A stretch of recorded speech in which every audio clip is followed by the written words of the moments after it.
La Trilla, con Juan Quintana. Muy buenos días, gente del campo, y buenos días, amigos del campo y de sus gentes. También en este último programa del mes de agosto, aquí para hablar de agricultura, de ganadería, con Jorge Zumeta mandando los controles técnicos, y aquí Jaume Segalés, siempre moreno. Muy y buenos días a saludable. todos. Terminaron ya las vacaciones para muchos, los que fueron en junio, en julio, en agosto, y ahora los que se van en septiembre están contentos porque hoy sacan el coche de paseo. Hombre, que eran los astutos, O se van por ahí. los que se lo han reservado hasta el final. Nosotros, Cuando llegan los asfixiados se van ellos. Ahí está, y nosotros hemos pasado un veranito aquí con una serie de programas pues francamente Fresquitos, interesantes, sí. en los que hemos estado recordando pues aquellas entrevistas que nos han parecido más interesantes y con más contenido, y que esperemos que a ustedes les hayan estado gustando en estas últimas semanas, y que hoy traemos las últimas de ellas. Sí. Una, por ejemplo, es sobre el agua mineral en la sección de la teoría y la ciencia, una interesante charla con el doctor Luis Gutiérrez Serantes, que es doctor en Medicina y Cirugía por la Universidad Complutense de Madrid y miembro del Comité Científico del Instituto de Investigación de Agua y Salud. Y con él hablamos de un asunto apasionante que Una es... encuesta. Sí, en concreto sobre el agua que te ponen en los bares y restaurantes, pues puede ser de grifo, puede ser mineral, o puede ser desatratada, filtrada ahí con su sistema. Y bueno, todo eso requiere... La mayoría de los clientes quieren saber qué tipo de agua es y si le van a cobrar por ella. Ahí está, o sea, tú tienes que elegir, te gustará más una u otra, eso es otro debate que hemos tenido aquí muchas veces, pero sobre todo transparencia, lo que te dan y lo que cobras. Exacto. Y lo que pagas, ¿no? Oye, y también un proyecto que nos gustó mucho, que es la alianza Unavid Prismap, que era de sensores agrícolas, una red de sensores agrícolas inteligentes que te podían aportar información en el momento para tomar decisiones de tu cultivo de manera de eficacia. Y es el proyecto Agrotec, que en concreto pilotan Antonio Pastor López, que es el director de esta empresa de Prismap, que es el que nos lo contó y nos lo vuelve a contar. Y luego la reduflación mítica. Eso ya sabes lo que es al final, ¿no? Nuestros oyentes lo recordarán, que es venderte, o sea, menos contenido en el mismo volumen por el mismo precio. Mientras te pongan ahí en la etiqueta que está tanto el kilo, tanto el litro, no pasa nada. Una bolsa patata con menos patatas, una chocolatina Toblerone con la cuñita más finita, en fin, todas estas cuestiones. Y luego con la España medio llena, con Jorge Maderuelo, pues una bodega en San Sebastián de Gormaz que abrió su invitada, que es Helen, y con la que hablará Jorge.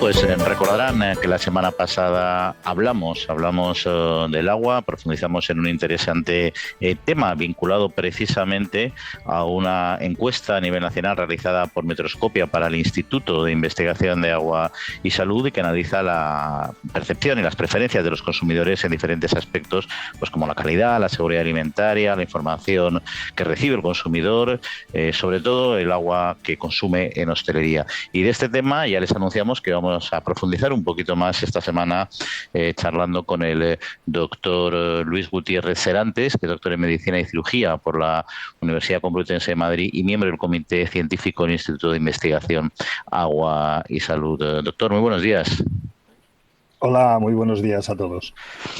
Bueno, pues vamos a comenzar este ratito de tertulia con usted, también con nuestro compañero Jaume Segalés, que nos está acompañando, y para profundizar un poquito en que las conclusiones de este estudio. Pero antes que nada, y bueno, para poder contextualizar a los oyentes, ¿podría explicarnos qué es el Instituto de Investigación de Agua y Salud y cuál es su misión?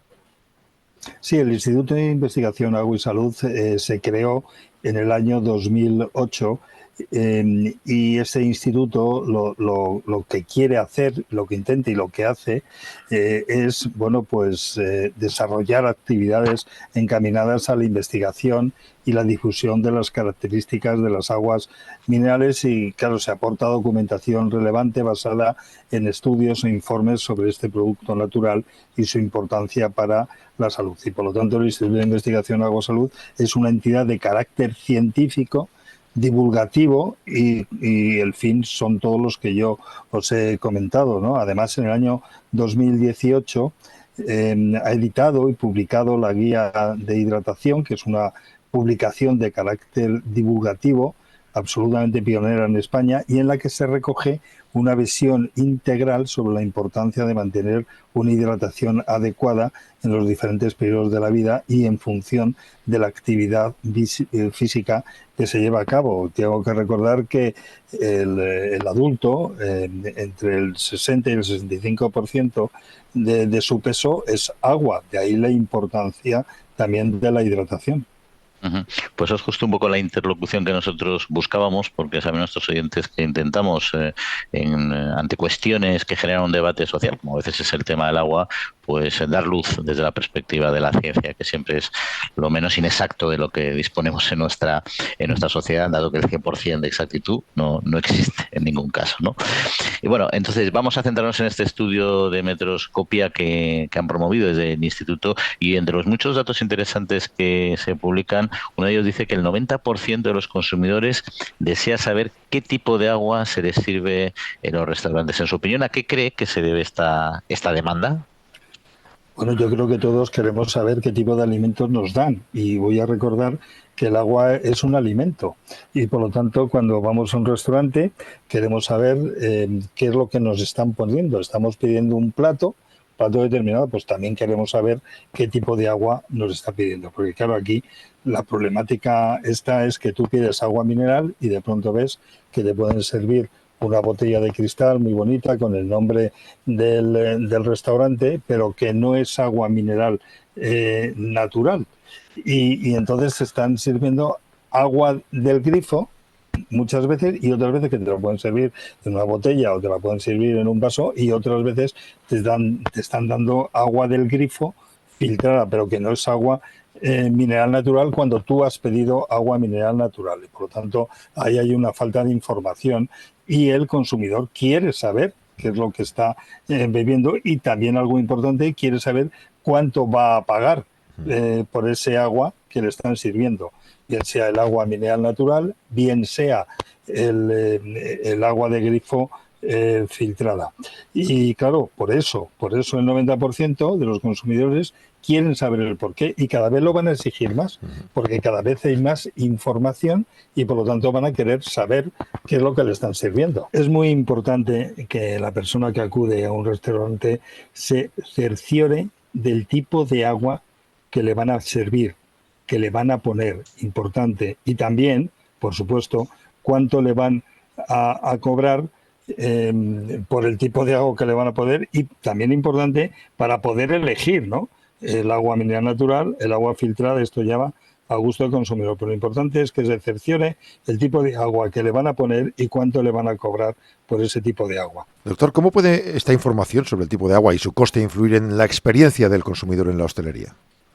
Sí, claro que tiene que influir, porque si nosotros vemos los precios, porque en carta debería estar el precio del agua mineral natural, que está, pero también debería estar el precio, en algunos casos está, en otros no, el precio del agua de grifo filtrada. Y si nos damos cuenta, el precio muchas veces es igual, es el mismo, del agua mineral natural que el agua del grifo filtrada. Y otras veces, incluso, el agua de grifo filtrada está por encima del agua mineral natural. Y claro, lógicamente, si tú estás pidiendo agua mineral natural por sus propiedades y porque sabes que ese agua mineral natural es beneficiosa para tu salud, pues claro, lógicamente el precio también cuenta. Si me van a cobrar lo mismo o más por agua de grifo filtrada, yo prefiero obviamente que me den el agua mineral natural, que es la que estoy pidiendo. Pues claro que influye, obviamente, el precio también.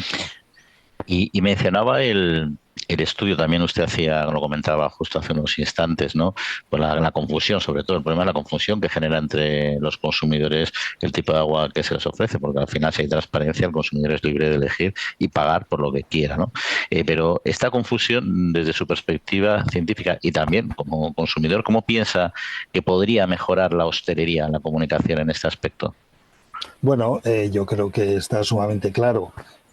Tenía que estar en carta. Desde mi punto de vista, debería estar en carta el tipo de agua que tienen, ¿no? Y que pueden servir a la persona que llega al restaurante y poner los tipos de agua, poner el precio del agua y luego cuando tú cuando el comensal pide agua mineral natural, decirle que tienen otras opciones o que le van a servir otro tipo de agua, que le van a servir el agua de grifo o que le van a poner agua de grifo filtrada. Es decir, tiene que haber información. Aquí lo importante es dar la información, y quien tiene que dar esa información tiene que ser la persona que atienda una mesa, la mesa determinada, y en esa mesa te dan la información. Aquí todo es cuestión de informar a la persona que ha ido a un restaurante, pide agua mineral natural y le van a poner otro tipo de agua que no es la mineral natural, y entonces ahí viene el problema. El problema porque no te lo están advirtiendo, y tienen que advertir que no te van a poner agua mineral natural, que te van a poner agua de grifo filtrada. Entonces toda la información, quien la tiene que dar obligatoriamente es quien te está sirviendo la mesa. Vamos a las cualidades, doctor Gutiérrez Serantes. ¿Qué diferencias fundamentales hay entre el agua mineral natural y el agua de grifo, sea filtrada o no? Son importantísimas, claro. Es que fíjate, las aguas minerales naturales cuentan con características únicas que las hacen absolutamente distintas de las aguas tanto del grifo como filtradas. Y fundamentalmente que al provenir de acuíferos subterráneos son puras desde el origen, y están protegidas de la contaminación y son bacteriológicamente sanas. Por eso no requieren ningún tratamiento químico para su consumo, y a diferencia del agua que proviene del grifo, ya sea filtrada o no. Y las aguas minerales además se envasan a pie de manantial con todas las garantías, de forma que su composición mineral y sus propiedades saludables permanecen constantes en el tiempo, y el consumidor puede consultarlas en su etiquetado. Punto importante también, el etiquetado, ¿no? Y también tengo que decir que las empresas que se dedican al envasado del agua mineral natural, la industria realiza más de 300 análisis diarios para que las aguas minerales lleguen al consumidor tal y como se extraen a pie de manantial y se presentan al consumidor en envases herméticamente cerrados para proteger su pureza y garantizar su seguridad alimentaria. Y en el caso del agua del grifo, proviene de aguas superficiales y de orígenes diversos, de embalses, de ríos, desalinizadoras, y por lo tanto necesita ser tratada químicamente, como es el ejemplo, todo lo tenemos claro, como es la adición de cloro, para desinfectarla y protegerla de las potenciales contaminaciones, y puede ser apta para el consumo, y que pueda ser apta para el consumo humano, que lo es. De hecho, el agua de grifo, cuando abrimos grifo podemos beberla y no hay ningún tipo de problema, ¿no?, en hacerlo. Y luego también hay que decir que el agua de grifo hace un largo recorrido a través de los sistemas de conducción y tuberías de la red pública hasta llegar al consumidor, y su composición es, podemos decir, cambiante. Y el agua filtrada es agua del grifo que se somete a un proceso de filtrado en el propio restaurante. Por lo tanto, al ser del grifo, su origen también puede ser variable y su composición inestable, ¿no? Y el proceso de filtrado altera su composición inicial. Elimina el cloro, por ejemplo, por lo que el agua queda desprotegida, además de que no disponen de cierres herméticos, y tampoco se someten a los estrictos y exigentes requisitos de seguridad alimentaria que se aplican a las aguas minerales. Por lo tanto, como podéis ver, hay una gran diferencia entre el agua mineral natural, el agua de grifo y el agua de grifo filtrada. Ya mencionado algunas cuestiones muy relevantes, ¿no?, de cara a la importancia que tiene el origen del agua mineral, ¿no?, proveniendo de acuíferos, que yo creo que a veces no es bien conocido por el consumidor, ¿no?, que piensa decir, bueno, al final son aguas, ¿no? Pero este es un efecto, efectivamente, un dato muy destacable, ¿no?, este origen natural, ¿no?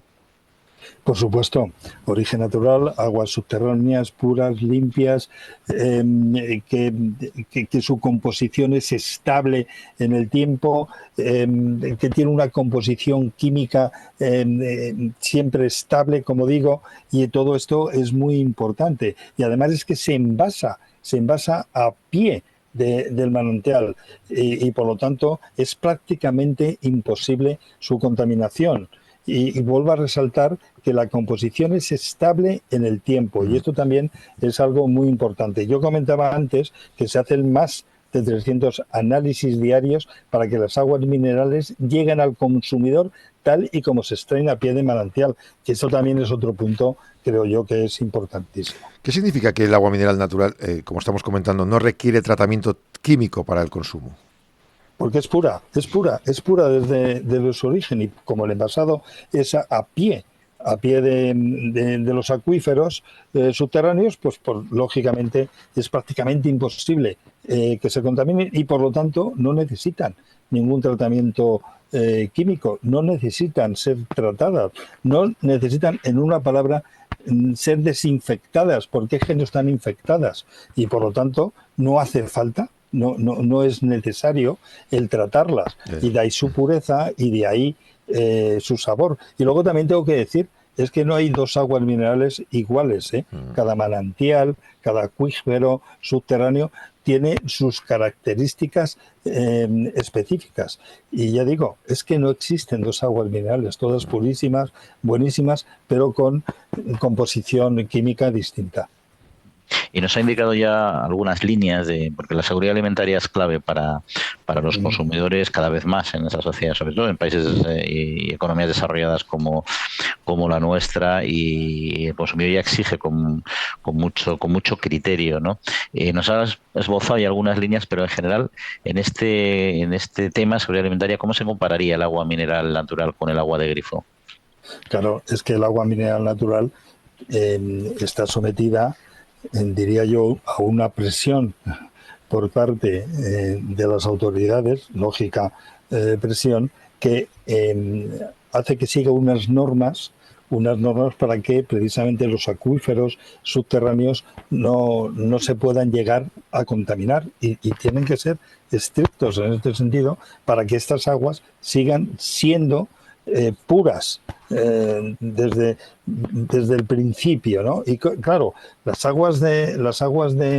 el agua que bebemos cuando abrimos un grifo también tiene que seguir lógicamente una serie de normas para que puedan ser potables. Pero ya hemos visto más de una vez que se han tenido que no cerrar, podemos decir, algunas zonas, algunos lugares, porque se han contaminado pantanos o porque se han contaminado los lugares donde provienen estas aguas de grifo y se ha tenido que cortar el suministro de agua precisamente por eso, porque pueden venir contaminadas y hay que desinfectar y hay que descontaminar ese tipo de agua de grifo, cosa que no sucede con el agua mineral natural porque ya sigue todos los requisitos que son muy exigentes, los siguen al pie de la letra. ¿Cuáles son los beneficios de consumir agua mineral natural? Bueno, son muchos. Ya he dicho que es un alimento el agua y el agua mineral natural es un alimento mayor, podemos decir, ¿no? Por su composición en minerales. También he dicho ya que hay diferencias entre unos manantiales y otros, que es entre unas aguas minerales naturales y otras. Entonces, al variar su composición química, pues unas aguas irán mejor para el aparato urinario, otras irán mejor para nuestra piel, otras irán mejor para el aparato respiratorio, para el aparato digestivo, para hacer una mejor digestión. Claro, todo esto, también el médico aquí juega un papel importante. El médico juega un papel importante en el sentido de decir qué tipo de agua mineral natural debemos tomar, qué composición debe tener, y una vez que sepamos esa composición y para qué la queremos utilizar, podemos elegir entre unas aguas minerales naturales y otras, pero todas, absolutamente todas, son beneficiosas para la salud. Y vuelvo a recordar que más del 60% del porcentaje de peso de nuestro organismo es agua y por eso la hidratación es fundamental. Ujú. Y luego hay otra cuestión, doctor, que también es preocupación, bueno, y además cada vez está más regulado y es más exigido por las autoridades, que es la transparencia en cualquier alimento y en esta cuestión juega un papel clave el adecuado etiquetado, ¿no? En concreto, en un alimento como el agua, que muchas veces, pues quizá hay personas que piensan que se debe ser menos estricto, que se es menos estricto, ¿qué papel juega exactamente en el modelo actual? Y también en respecto a la seguridad del agua.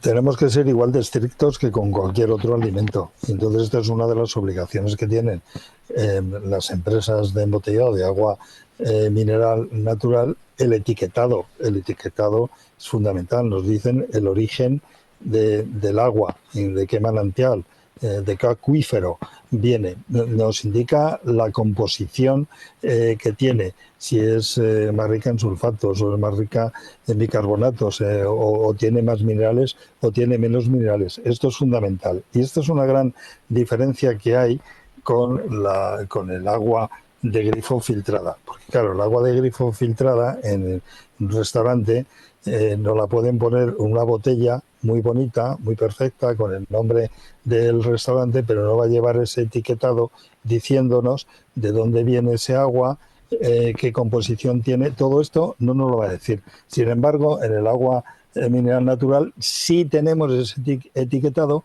y sí sabemos qué tipo de agua estamos bebiendo y para qué nos puede ser más beneficioso, si para algún órgano específico o en general, como es así, es muy beneficioso para nuestro organismo. Estaba apuntando usted ahora sobre el agua de grifo filtrada. ¿Qué desafíos presenta, por tanto, ese proceso de filtrado? Claro, que aquí tenemos un problema.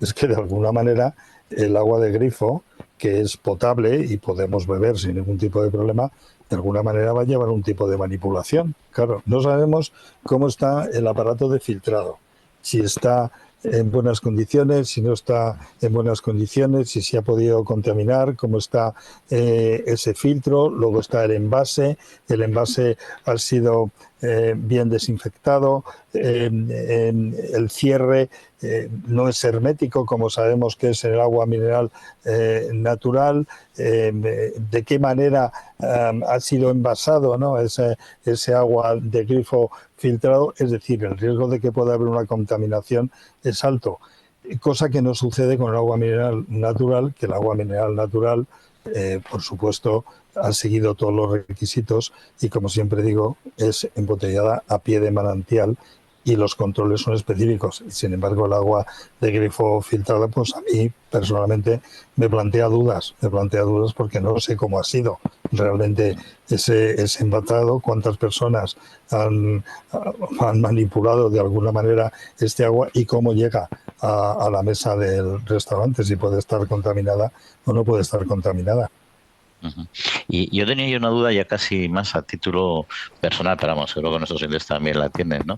Yo, por ejemplo, haciendo deporte siempre me están mencionando si necesito no hidratarme a mitad del partido, no partido. Es decir, yo entiendo que la hidratación es necesaria, pero claro, al final lo que me interesa es que alguien especialista y, como decíamos antes, científicos en la materia te informen adecuadamente, porque al final uno duda de si se está bebiendo el triple agua la que tiene que beber o la cuarta parte, ¿no? Entonces, para saber un poco realmente cuál es la importancia de la hidratación adecuada para la salud, según la propia experiencia, los propios estudios que ha realizado el Instituto.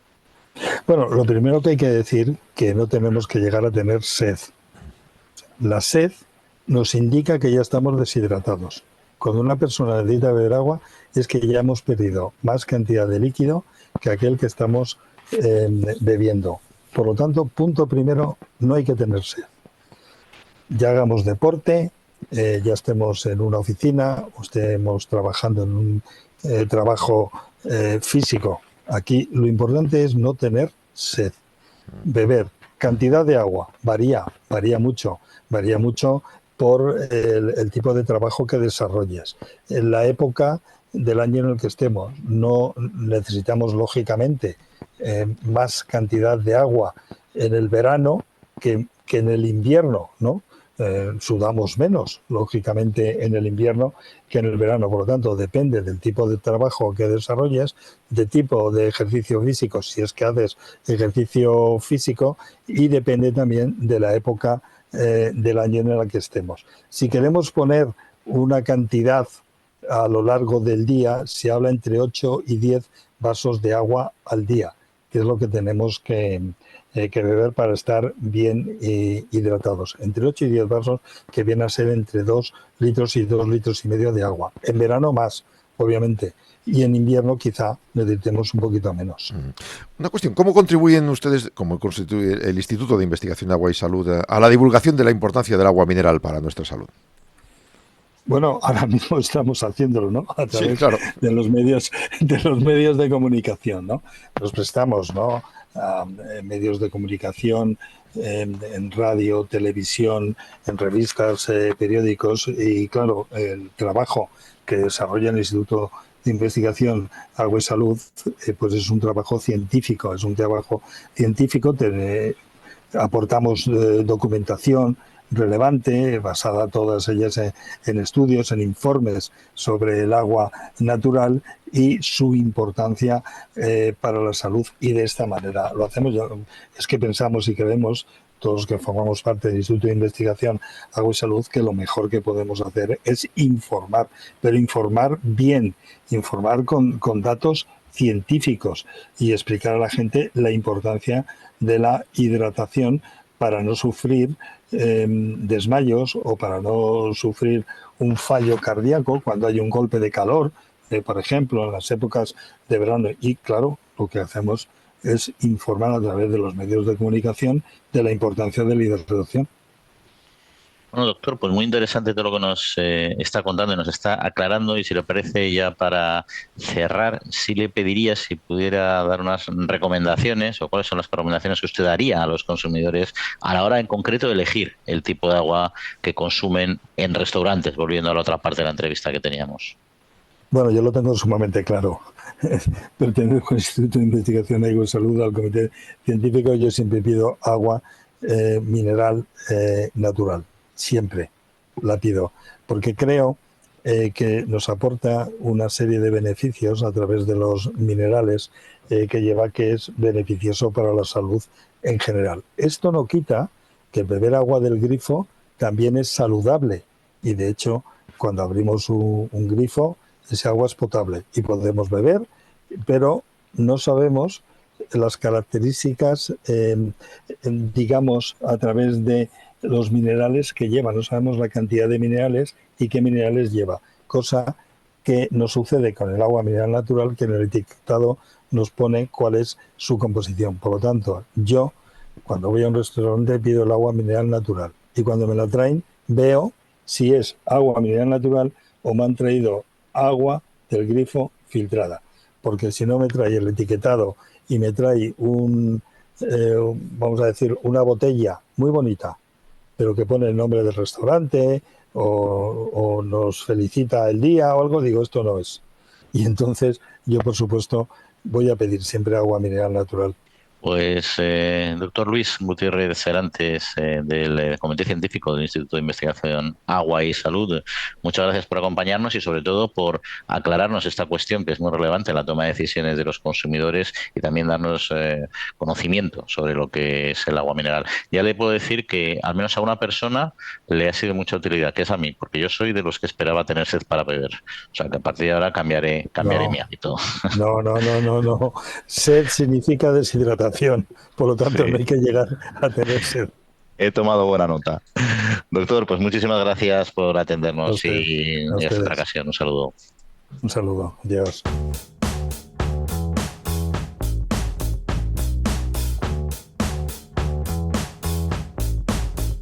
La Trilla, con Juan Quintana, Capital Radio. Bueno, pues la falta de lluvia es uno de los principales desafíos a los que se enfrenta la agricultura, y además pone en riesgo la productividad de cultivos, especialmente en zonas como el sur de España, el Mediterráneo en su conjunto, ¿no?, donde se prevé una primavera y además un verano pues más cálido de lo habitual. Ya veremos, porque estas previsiones siempre son inciertas, ahora más todavía, pero bueno, el caso es que ante esta situación la Agrotec Liga Alicantina Prisma pues ofrece una solución con la que ya cuentamos pues bastantes usuarios, ¿no? Y el objetivo es aminorar sobre todo el impacto de la sequía en el campo y ayudar a los pequeños agricultores, que siempre es una función esencial, ¿no? Pero sobre esta aplicación en concreto, cómo se democratiza, utiliza, cómo puede funcionar y sobre todo basado en ya la experiencia que tiene con clientes, queríamos hablar con don Antonio Pastor López, que es el director precisamente de Prisma. Antonio, muy buenos días. Hola Juan, ¿qué tal? ¿Cómo estás? Bueno, aquí hubo una alianza además entre Prisma y Unavid, ¿no?, para desarrollar este proyecto, ¿no? ¿Cómo surgió esta idea? Bueno, Juan, pues principalmente nosotros nos dimos cuenta, que en la agricultura aquí en España, pues es un concepto muy tradicional en el que, se pasaba el conocimiento de padres a hijos. Y si piensas un poquito en cómo funciona la industria, pues a nadie se le ocurre, ¿no?, en la industria, pues no medir los factores clave que disparan la productividad y la calidad, por ejemplo, en una línea de producción, ¿no?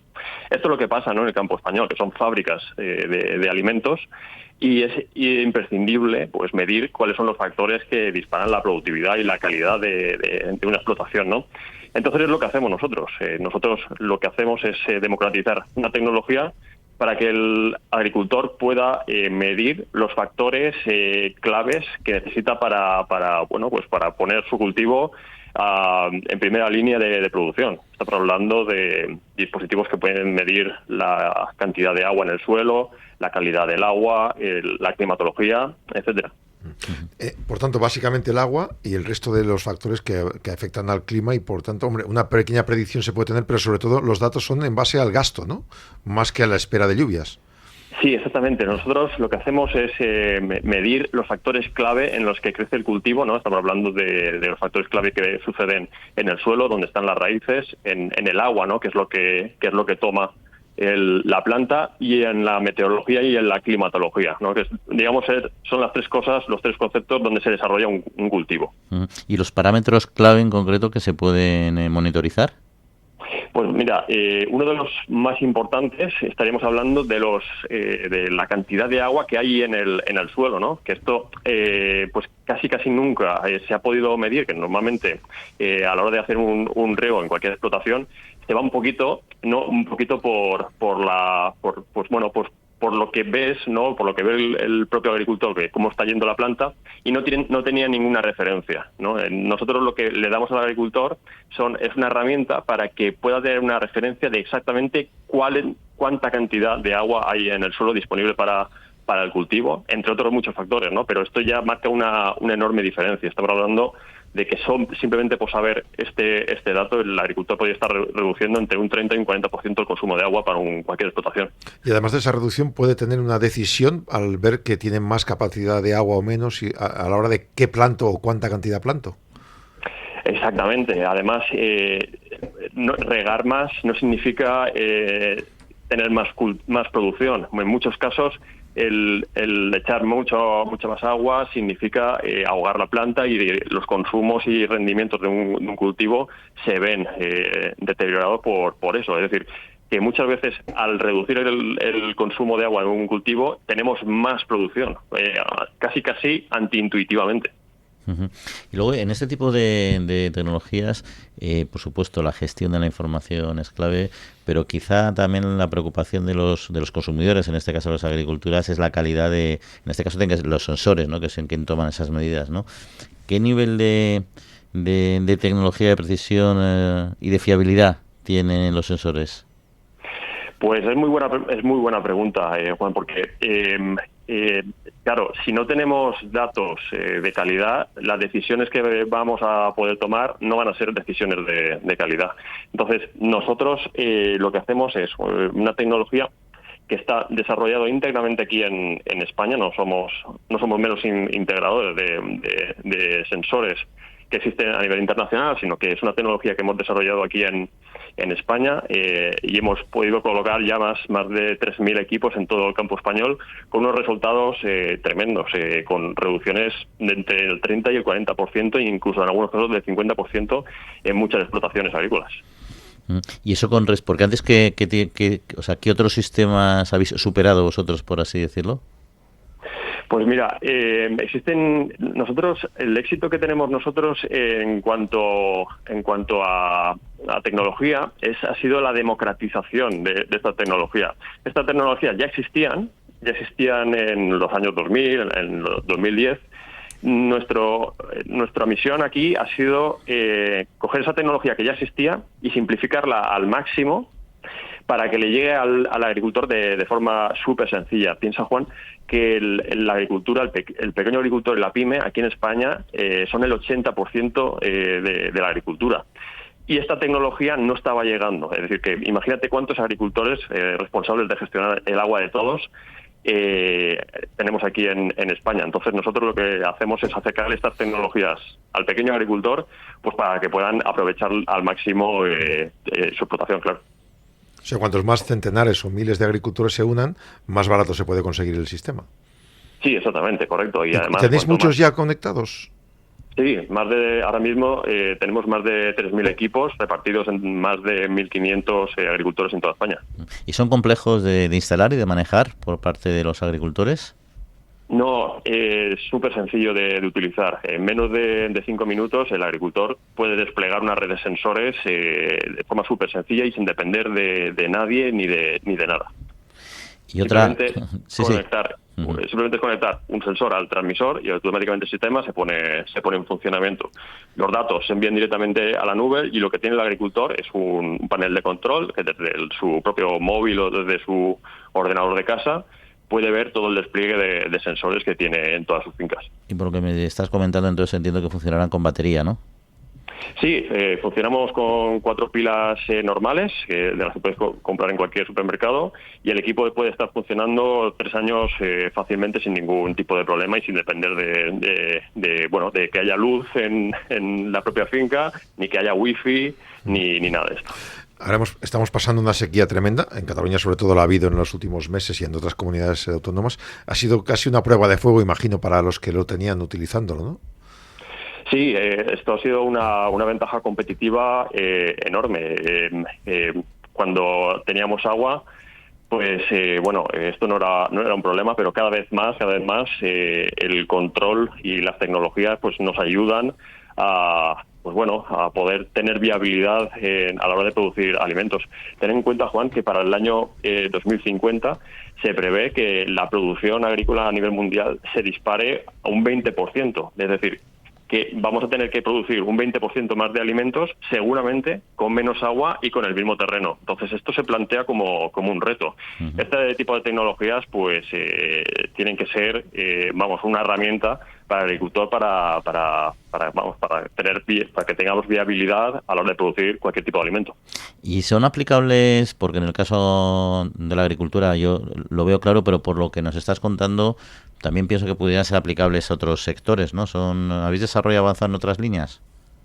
Nuestro foco principal es la agricultura, porque hay mucho que decir en ese sector.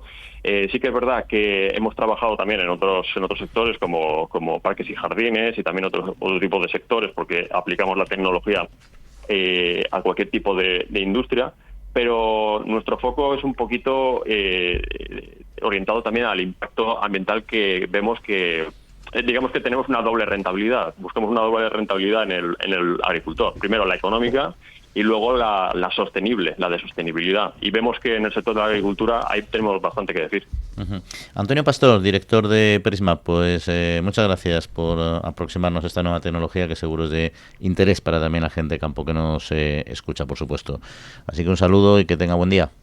Muchas gracias a vosotros. Un saludo. El 90% de los consumidores demanda que se les informe del tipo de agua que le van a servir en un restaurante y también y sobre todo cuánto van a pagar por ella. Sí, es una encuesta nacional realizada por Metroscopia, la citamos un día aquí también. El Instituto de Investigación Agua y Salud analiza la percepción y preferencias de los consumidores en algunos aspectos, calidad, seguridad alimentaria y la información que recibe cuando la consume en la hostelería. Dice el doctor Luis Gutiérrez Serantes, miembro de este comité científico del Instituto de Investigación Agua y Salud, que muchas veces se genera confusión sobre qué tipo de agua se está ofreciendo al consumidor y lo que van a pagar por ella, y por eso hay que informar. Actualmente los restaurantes pueden ofrecer agua mineral natural, agua de grifo servida en jarra o vaso, o agua de grifo filtrada por el propio establecimiento, que se sirve en botella de vidrio normalmente, con el nombre del restaurante. En este último caso, puede parecer agua mineral, induciendo la confusión del consumidor. Y ahí es donde 1 de cada 6 consumidores solo 1 de cada 6 es consciente de que lo que le están ofreciendo no es agua mineral, sino agua de grifo filtrada. Y por tanto quieren saber que se les explique eso y también si se les va a cobrar o no por ello y cuánto se les va a cobrar. Desde el punto de vista de calidad y seguridad alimentaria, el 83% de españoles reconoce la calidad y seguridad de las aguas minerales y el 75% señala que esta les genera más confianza en cuanto a este tipo de seguridad alimentaria. Pues efectivamente lo que piden los consumidores en este aspecto es que se les informe y se les explique exactamente qué tipo de agua es y sobre todo ese agua, si es mineral, que además se ha envasado a pie de manantial con todas las garantías, tiene la composición en minerales, las propiedades saludables que permanecen constantes y se hacen 300 análisis diarios desde la industria para que el agua mineral llegue al consumidor tal y como se extrae a pie de manantial. En el caso del agua de grifo son aguas superficiales de orígenes diversos, embalses, ríos, desalinizadoras y hay que ser tratada químicamente. Por tanto es bueno, como dice el doctor Gutiérrez Serantes, esta encuesta que demuestra que muchos, la mayoría de los consumidores piden que el restaurante o el bar les explique qué tipo de agua les sirve y si se le va a cobrar por ella. Y que puedes elegir al final, porque yo quiero agua mineral, la pido. Que quiero agua filtrada, la pido. Que me la van a cobrar por estar filtrada, fenomenal. Si entra dentro de un precio razonable, pues como cualquier cosa, como te cobran el pan, pues te lo cobran el servicio de mesa y lo pagas si te interesa. Pero si no la quieres filtrada, porque es un agua que te gusta de la zona en la que estás, diciendo, no, a mí ponmela sin filtrar. Y también te la pueden cobrar, porque al final eso es un coste para la restauración. Lo que pasa es que obviamente es un precio tan simbólico que no te lo van a cobrar, con lo cual, oye, te lo recargan en el plato, porque quedaría muy cutre que te cobraran el agua del grifo, aunque a mí me parecería razonable, pero quedaría cutre por las cantidades de las que hablamos, ¿no? Pero bueno, ese es el tema, sobre todo es, oye, que ponerme lo que yo quiera beber y lo que quiera beber me lo cobráis si tiene sentido, y si no me lo queréis cobrar, pues no me lo cobréis, pero al menos que yo sepa lo que pago.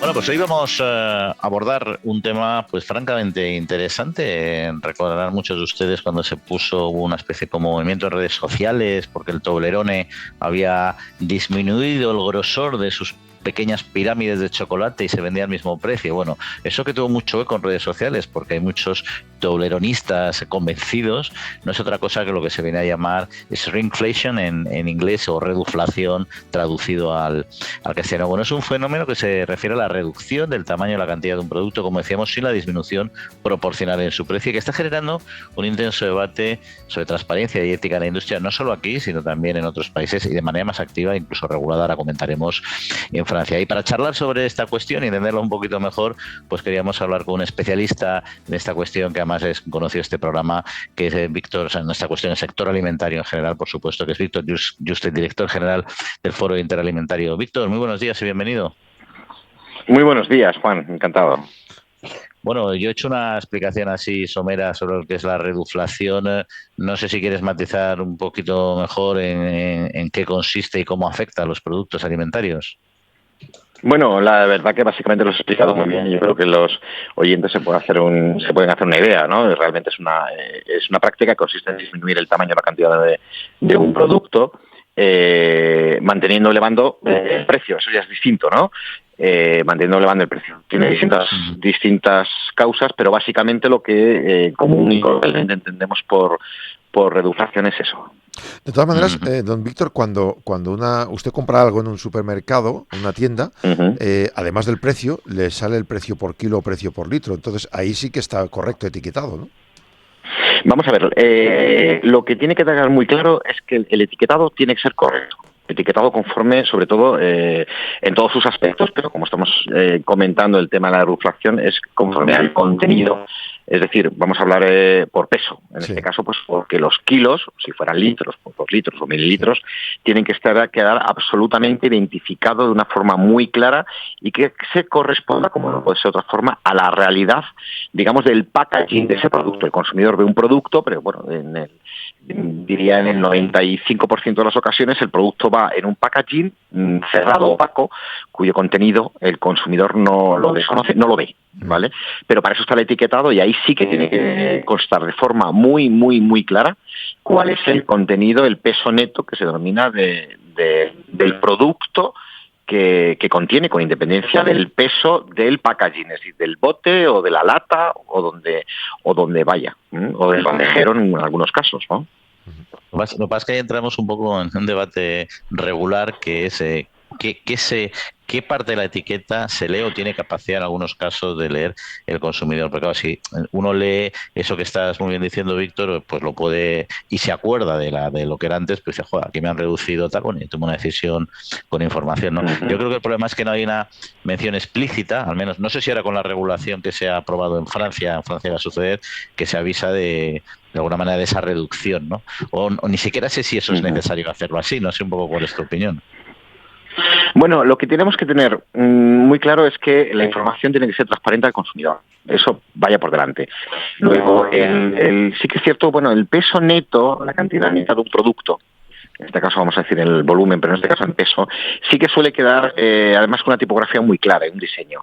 Cosa distinta es cuando hablamos en general del etiquetado, que algunos apartados, sobre todo los nutricionales, pues es verdad que la ley establece que el tamaño mínimo debe ser 1,02, ¿no? Y es cierto también que hay que decirlo, ponerlo en valor, que la industria, allá donde puede, está teniendo una actitud de elevar el tamaño de las letras. Tenemos que tener en cuenta que dos cosas. Uno, el etiquetado es muy extenso, obligatorio, es muy extenso.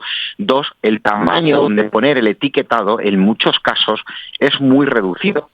Entonces, al final, bueno, pues ahí también es verdad que en algunos productos, como por ejemplo el tema del vino, pues se van a implementar unos códigos, el código BIDI, que una persona con el teléfono móvil va a tener acceso a toda la información nutricional, incluso a más información, aquella que el fabricante desee poner sobre ese producto. En un código BIDI, pues puedes enlazarlo a la página web o enlazarlo a unos apartados que considere el fabricante, aparte de la información legal.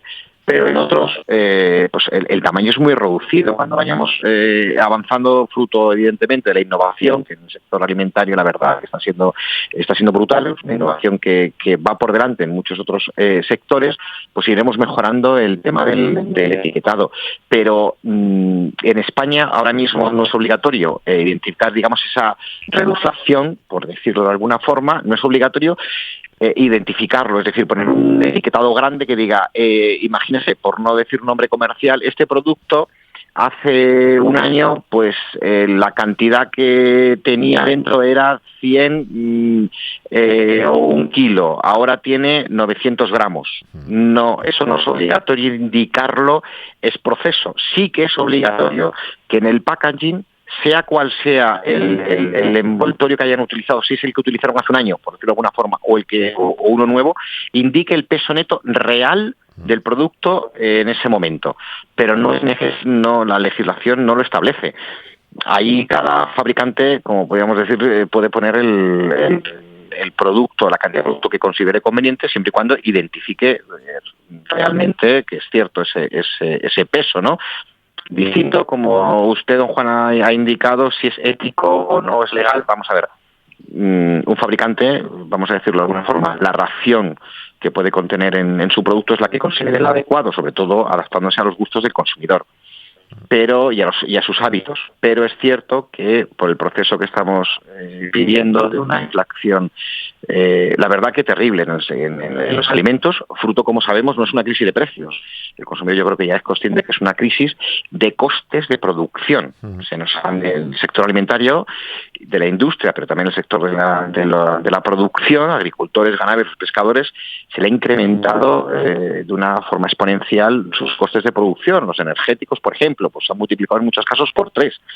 Entonces, es cierto que parte de la industria lo que ha hecho ha sido, pues reduzco el contenido del producto, adapto el precio a ese contenido, pero indico el importe. Dicho de otra forma, imagínense, el oyente, el consumidor, va a un supermercado y compra una caja de galletas. Pues antes a lo mejor la caja de galletas podía tener, por poner un ejemplo, 100 galletas y a lo mejor tiene 90 galletas. Cambia el contenido, cambia, de 100 pasa a 90 galletas, pero el precio se ajusta. Se puede mantener o no el precio, como todos sabemos, el PVP pues es libre, pero no puede haber un fraude ni una información, cuando sea fraude, una información falsa al consumidor diciendo en este paquete hay 100 galletas cuando hay 99 o 90. Eso sí que es un fraude al consumidor, además perseguido y sancionado. Pero si pone el contenido o en volumen o el peso que corresponde, ahí no hay ningún tipo de irregularidad por parte del fabricante, ninguno. Es cierto, por qué no decirlo, que el consumidor puede decir, oye, pues yo pensaba que este bote de lo que sea o esta bolsa de patatas pensaba que me traía 100 gramos, ahora resulta que me trae 90 gramos. Eso es distinto y es verdad que quizá, pues ahí el consumidor se tiene que ir adaptando, pero es una de las vías totalmente legal y sí que es ética, siempre y cuando se informe al consumidor y no se le produzca ese fraude. Sí que es una vía que el fabricante puede ir adaptando también su situación de producción a sus costes de producción, también vamos a decir así, la economía doméstica de ese consumidor. Quizás muchos fabricantes pueden decir, por este producto, este precio, quizá consumidores pueden ver el consumo, el acto de compra. Y sin embargo, si reduzco el peso, que no es un fraude, reduzco el peso para poder reducir el importe. Por este importe el consumidor sí que podría seguir adquiriendo mi producto. Es decir, tenemos que valorar cómo comprar aceite, personas que compran aceite en garrafas de 5 litros, personas que compran aceite en botellas de 1 litro o de medio litro. Digamos, es un poco muy parecido, siempre y cuando se informe realmente del contenido. Sí. Ahí está, no, sin duda. Está claro que es una cuestión de transparencia, que se cumple, la legalidad que se cumple, y la otra cuestión es ya de ajustar más la claridad de la información que pueda tener el consumidor. En todo caso, Víctor, muchas gracias, como siempre, por tus aclaraciones y estaremos pendientes también a ver si esta legislación en Francia tiene alguna consecuencia sobre otros mercados como pueda ser el español. Ya iremos viendo. Pues un saludo muy fuerte y hasta otra ocasión. Un saludo muy fuerte para ti, los oyentes. Un saludo. En Capital Radio, La Trilla, con Juan Quintana. Pablo, la España medio llena no hace más que moverse un lado a otro y que acercarnos a realidades de nuestros medios rurales. Y esta semana, en concreto, nos ha buscado un proyecto muy chulo de una mujer holandesa que se marchó a su país y llegó hasta Soria, ni más ni menos, a Esteban de Gormaz. Y en concreto, ¿por qué apostó ella? Por el vino, en concreto por una bodega muy pequeñita, pero desde luego muy chula. Pablo, muy buenos días. Estamos en San Esteban de Gormaz, en la provincia de Soria, donde se celebra el encuentro de las viñas viejas de esta provincia de nuestro país. Conmigo está Ellen. Ellen, ¿qué tal? ¿Cómo estás? Pues muy bien, muy feliz, muy contenta con esa feria, porque es muy importante hacer una feria de promoción de vinos de Soria. Entonces yo estoy muy contenta. Ellen, tú vives aquí, en San Esteban, ¿desde hace cuánto? Yo vivo aquí desde hace 17 años y tengo la bodega oficial desde 5 años y produciendo un vino. Soy la bodega más pequeña de todos, hago muy pocas botellas, pero muy especial porque es todo ecológico y biodinámica. Me gustaría conocer tu historia porque la gente que te acabe de escuchar dirá, Ellen no tiene acento de Soria. Vale, sí, eso es como siempre. Yo soy holandesa y he vivido mucho en España, en muchos sitios, y al final me he quedado aquí, atrapado en realidad por las viñas y las cepas, que son centenarias, y es un lujo poder cuidarlas y hacer vino con ellos. ¿Cómo llegas hasta aquí, hasta San Esteban? Por casualidad. Cosas de la vida que te llevan a un sitio y no sabes ni por qué, y al final te ves eso atrapado. Yo realmente me siento atrapado aquí, pero en el buen sentido, ¿eh? Llegaste y no te pudiste marchar. No, porque eso yo conocí las viñas, conocí las cepas, que son como seres, que son muy bonitos, muy antiguas y que se merecen ser cuidados muy bien. Y claro, allí tocas un tema que cómo se cuida una viña es muy relativo, ¿no? Porque con todos los fertilizantes y tal que se han hecho los últimos 50 años, han hecho mucho daño a la tierra, y yo intento recuperar un trocito de tierra para el futuro.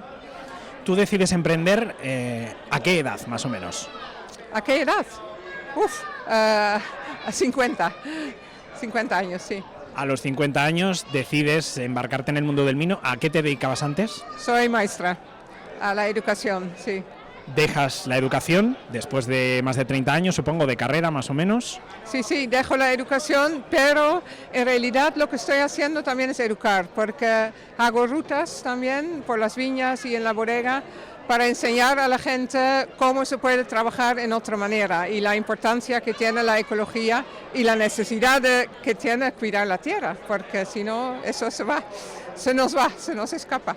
Empiezas a desarrollar ese proyecto en el que tienes toda esa parte de formación también y de mostrarle a la gente cómo hacer las cosas de otra manera. Lanzas ese proyecto, háblame un poquito más del proyecto, me estabas comentando que lo hacéis todo de manera natural, que es una bodega pequeña, la más pequeña de las que hay aquí. Cuéntame cuáles son tus vinos, ¿qué vinos haces?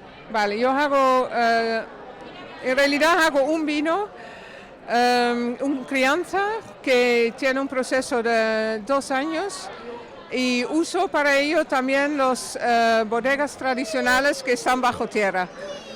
Y a mí me importa mucho todo lo tradicional y todo lo antiguo y todo eso, mientras tiene sentido para hoy en día y el futuro, ¿no? Entonces, lo que intento combinar es eso, la visión de futuro usando lo que había aquí antes y lo que es en realidad el valor que tiene esa tierra aquí en Soria.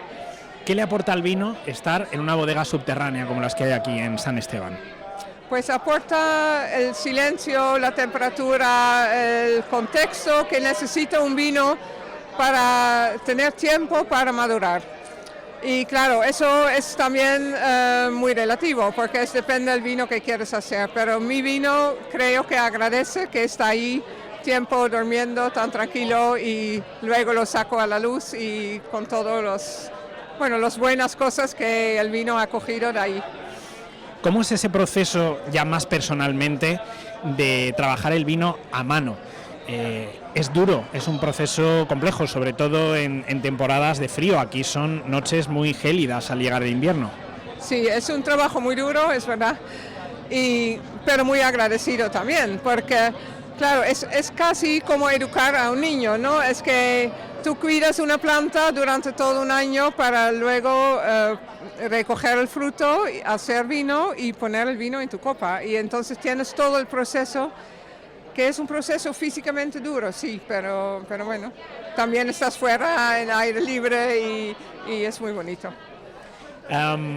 Ellen, me gustaría terminar esta entrevista hablándole a la gente sobre este sitio en el que tú te quedaste atrapada, para que vengan a conocerte a ti, para que vengan a probar tu vino y para que vengan a conocer San Esteban de Gormaz. ¿Qué es lo que destacarías tú de este pueblo? Lo que yo diría a la gente es eso, que vengan, que me llaman por teléfono, hay folletos en todos los sitios en San Esteban, y que vengan a conocer la viña, todo el proceso de elaborar un pueblo que está casi abandonado, vivimos con 6 personas ahí, y dar valor nuevamente a todas esas cosas, porque claro, una cosa es que un pueblo en ruinas y otra cosa es un pueblo donde intentas levantar las ruinas para hacer un proyecto de futuro. ¿Cómo se llama tu pueblo? Ines. El pueblo es Ines y está a 10 kilómetros de San Esteban de Gormaz. Bueno, pues tiene que ir la gente a Ines a conocer el vino de Ellen, tienen que venir a San Esteban de Gormaz a conocer estas iglesias románicas, las bodegas que están insertadas en la roca, el castillo, sus calles, sus torrendos, sus vinos, su gente, su territorio, las tierras del Cid. Y Ellen, ¿cómo te pueden encontrar? Yendo a la oficina de turismo. Allí tiene toda la información y luego es cuestión de conectar conmigo y quedamos. Las visitas son todo personalizadas. Una persona puede venir con sus amigos, su familia o lo que quiere. Y nada, hacemos la ruta y tomamos el vino, catamos y se aprende mucho. Gracias por haber hecho un hueco para contarnos tu historia. Vale, pues muchas gracias a ti y eso, vas a probar el vino.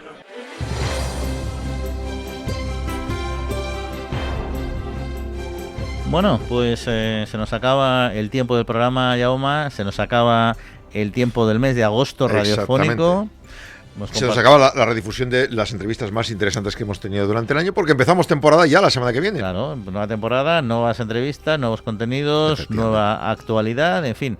Diría que va a haber grandes cambios en el programa, pero es que no lo va a haber, porque las cosas que funcionan, pues la mantenemos. La actualidad manda. Lo que diga la actualidad iremos haciendo. Ahí está, ¿no? Nuestros oyentes quieren que hagamos cosas nuevas, que cambiemos, que abordar temas. Ya saben que nuestro correo electrónico latrilla@capitalradio.es nos pueden trasladar cualquier recomendación que estaremos encantados de valorar. Así que nada, esperemos que hayan pasado todos muy buenas vacaciones, hayan disfrutado, y los que tienen la suerte de todavía poder incorporarse ahora a su tiempo de descanso, pues no les decimos nada, porque nos dan mucha envidia. Por envidia no puedo, es verdad. Mala envidia.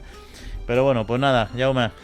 Feliz semana a todos. Y que nos volvemos a ver la semana próxima ya con nuestro nuevo proyecto. Agradecemos también a Jorge Zumeta mando los controles técnicos, como es habitual. Y lo dicho, pasen buena semanita, disfruten de estos 7 días, descansando quienes puedan, quienes no también.